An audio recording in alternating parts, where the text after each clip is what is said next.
బాబాయ్ 9 నెలలు అవుతుంది చంద్రబాబు గారు వచ్చి. వచ్చిన దగ్గర నుంచి కూడా పెన్షన్ ఆయన చెప్పినట్టుగా మొదటి నెలలోనైతే 7,000 ఇచ్చారు. 3 నెలలు ముందుగా చెప్పారు కాబట్టి.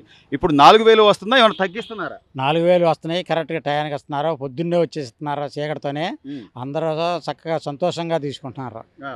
మరి జగన్మోహన్ రెడ్డి గారు నేనున్నప్పుడే బాగుంది. నేనే బటన్లు నొక్కాను. 250, 250 వేసినా నేను చేసినప్పుడే పరిపాలన బాగుంది అంటున్నాడుగా. బటనయితే నొక్కుతాడు గానండి, వాళ్ళొచ్చి ఇచ్చేవాళ్ళు మధ్యాహ్నానికి వచ్చి మాటిపూటకొచ్చి ఇయటం, ఆ! వాళ్ళ ఇష్టం వచ్చినట్టు చేయటం. అవును.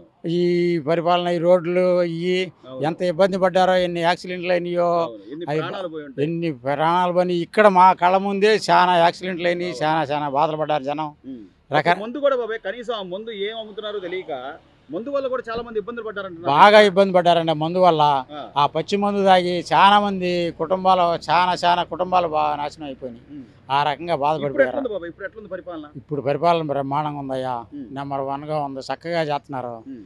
ప్రజల మటుకి హ్మ్. ఇబ్బంది ఎక్కడ ఉందనంటే అక్కడ ఎమ్మటే తెలుసుకొని అవును. ఎమ్మటే ఇన్ఫర్మేషన్ చేసి ఆఫీసర్లను ఇప్పుడు పంపిస్తున్నారు. గతంలో జగన్మోహన్ రెడ్డి గారు నమ్మి 151 సీట్లు ఇచ్చినప్పుడు ఆయన కనీసం జనాల్లోకి వచ్చి ఏమండి ఎలా ఉన్నారు? ఏంటి మీరు నన్ను గెలిపించారు కదా!